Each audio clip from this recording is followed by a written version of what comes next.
Hi guys, good morning. Kagigising ko lang. Talagang kagigising ko lang. So, ito yung first routine kong ginagawa. Siyempre, magwiwiwi muna ako. Wala lang, pakita ko sa inyo. Gusto ko lang mag-vlog sa YouTube. So, yun. Siyempre, wiwiwi. And hindi ako naghihilamos agad pagising. Ina-enjoy ko muna yung moment. And hindi din ako agad nagsisipilyo pag nasa bahay ako. Hindi ko lang basta ako titingin kasi yung camera nandoon. So, yun. So, ang first thing kong ginagawa, magwiwi and then pupunta ako sa kitchen. And ayun, nakawiwi na ako. So, dito ako sa kitchen.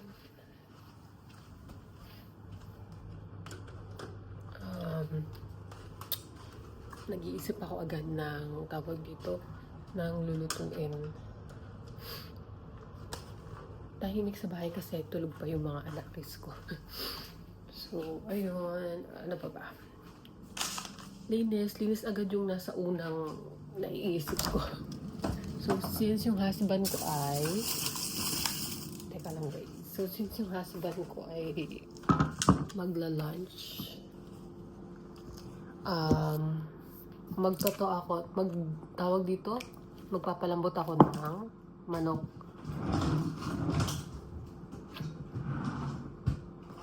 Binili ko to sa Costco nung nakaraan. Masarap naman sa Costco ng mga meat. Kasi, yung iba fresh, yung iba naman mga nakapack ng ganito. At saka mura na. May Costco ba sa Pilipinas? Ay, SNR pala, no? SNR yata yung sa inyo. Sabi ng tita. So, ayan. Since matitigas pa tong mga to, bababad ko siya para kataon mamayang tanghali, malambot na.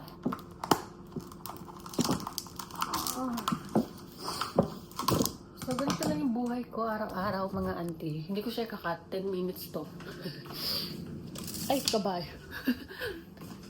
Babalik ko din siya. Hindi ko siya ikakat.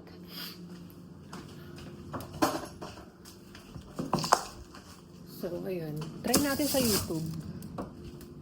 Mahal ko maging vlogger tayo, Charis. And, syempre, liligpitin ko yung laruan ng aking anak. Habang siya ay tulog pa. Ang dumot, Diyos ko. Ganyan talaga pag kami anak ko. Tingnan nyo naman. Hindi ko ako nagbibenta ng ukay, ha? Ganyan kapag kami anak ka.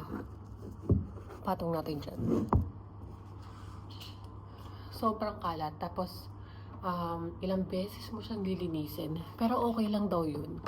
Okay lang yun talaga. Kasi alam niyo naman pag bata, alam niyo kapag may mga anak kayo, kailangan niyo talaga ng pasensya.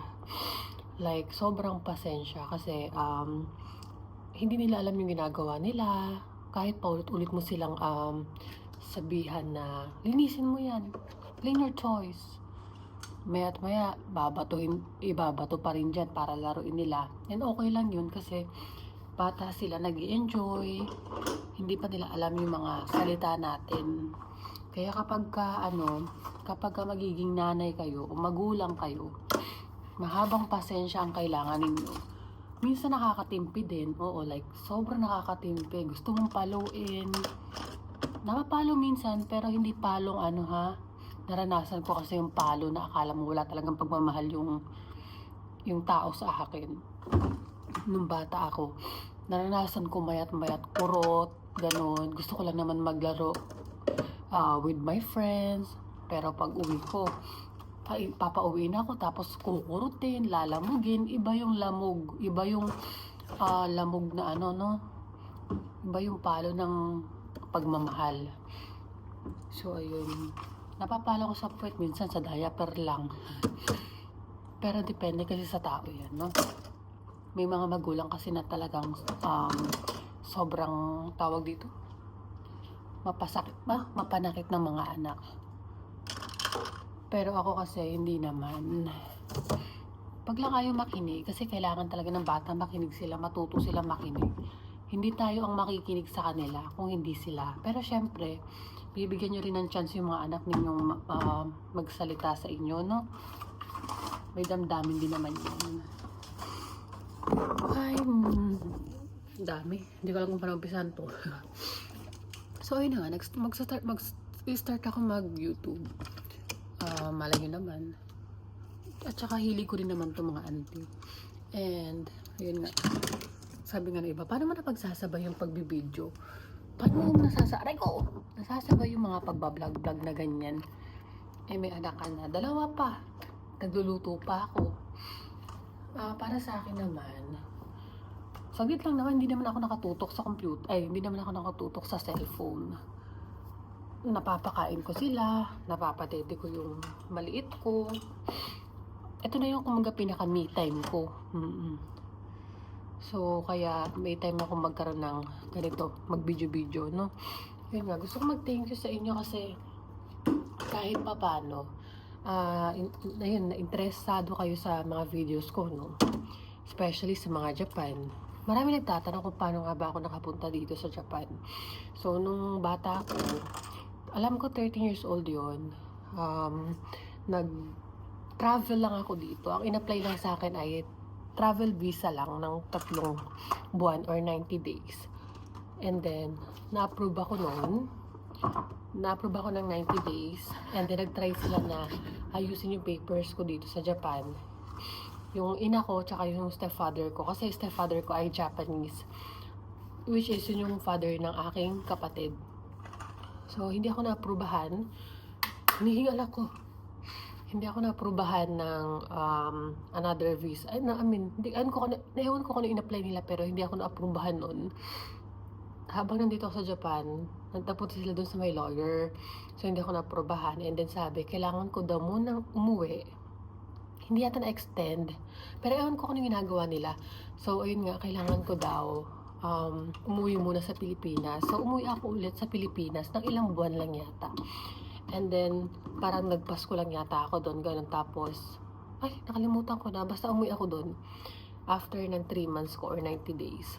Umuwi muna ako. Tapos, inaayos ulit nila yung papers. And then, ayun, naapurbahan na ako ulit ng, ano ba na sa akin?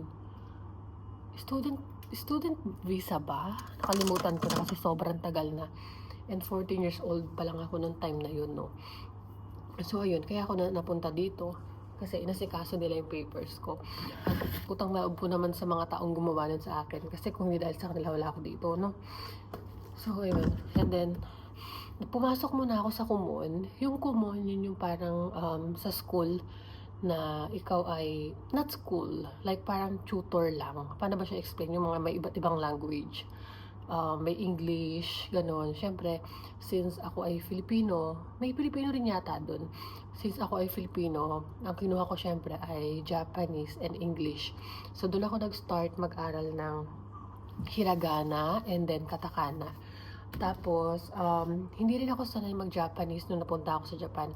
But, nagsanay na ako sa Pilipinas, magsulat pala ng hiragana and katakana. Kanji, hindi ako nag-focus sa kanji. Basta sanay ka ng hiragana, okay lang naman. And tawag din nag-aral ako ng mga parts of the body, gano'n. Yun yung mga una kong sinanay. And then greetings. Nanonood ako ng mga vloggers sa Pilipinas nanonood ako ng mga vloggers sa iba't ibang bansa na nandito sa Japan. Sila tumitira, gano'n. Tapos, sila nag-English and Japanese. So, nakakatuwa siyang pakinggan. Sabi ko, one day, nagsasalita kasi sila ng Japanese and then may English naman sa baba. Sabi ko, one day, magiging ganun din ako. Habang siya ay naglilinis or kung ano man ginagawa niya sa bahay, nagja-Japanese siya, napaka-satisfying niya. Ako naman, hindi naman ako masyadong fluent. Hindi ako fluent sa Japanese. Pero, kaya mo naman akong iwanan sa isang lugar or kahit saan na nakakapagsalita ako ng Nihongo. So, yun. Mahirap ang Japanese if hindi ka into that. Hindi mo siya bibigyan ng effort. Kasi ang pagsasanay ng isang lingwahe ay talaga namang gugugulin mo talaga yung time and yung utak mo. Yun. Mas madali kung makikinig kayo. Palagi kong sinasabi to sa mga followers ko sa TikTok na mas okay na makinig kayo, naririnig nyo yung pronunciation kesa nababasa nyo lang siya. Kasi pag nababasa nyo lang siya, wala magko-correct sa inyo kung ano ba yung paggamit nun, kung paano ba siya i-pronounce, di ba? Like, yun nga, pag naririnig ninyo, mas okay, malalaman ninyo kung paano siya gamitin ng tama. And ano ba? Hinihingal ako. Kasi ba naman, 10 minuto ba naman to? Ito na agad ang ano ko, ito na agad yung ginagawa ko sa ano, or nasa 10 minutes na. Anyway, so extend pa natin. So ito yung daily routine ko sa bahay. Mahirap talaga maging ina, ha? Totoo lang. Siyempre, asawa ka, nanay ka, all in one. At saka matututo ka talaga na yung mga gawaing bahay. Yung mga nagiging nanay na, dalawang type lang yan eh. Kung hindi ka pa nag-i-improve sa life or nagiging mature sa life, and then yung isang sobrang ano na, yun na matured yan. And then ang iniisip mo puro family na lang. Kung dati isip bata ka or ano, but this time kailangan mo maging seryoso sa buhay kasi may anak ka na. At saka syempre hindi lang anak ang aasikasuhin mo. Baka sabihin ng iba dyan, ay katulong mo ang peg mo. Hindi. Ang pagiging asawa ay lahat ikaw. Syempre yung husband mo, automatic na yan, nagtatrabaho yan sa labas, diba? Kaya masabi ang nanay ay ilaw ng tahanan at ang tatay ay ang haligi ng tahanan. Tama ba? Tama siguro. Tagal na kasi ako wala sa Pilipinas, so nag-aral ako doon, oo, pero nakalimutan ko na yung mga natutunan ko doon. So ayun, medyo nakakalinis-linis na ako. Mamaya gigising na yung anak ko. Nakakaloka pag balangkat yung video pala. Ayoko na rin mag-edit kasi baka maka-copyright tayo. Dati kasi gumagamit ako na may mga intro pero naka-copyright ako. Hiningal ako doon. So ito lang. Comment lang kayo kung gusto niyo ba ng mga ganitong vlog, ganitong mga kwento-kwento. And habang ako may mga free time, gagawa ko ng mga ganitong klaseng vlog. So hello, huwag kalimutang mag-follow sa aking, alam niyo na, sa aking YouTube channel. Huwag kalimutang mag-follow. No, mag-subscribe pala. Diyos ko, ang tagal ko na kasi hindi nakapag-vlog. And mag-upload ako ng mga more videos pa dito. Bye! And thank you.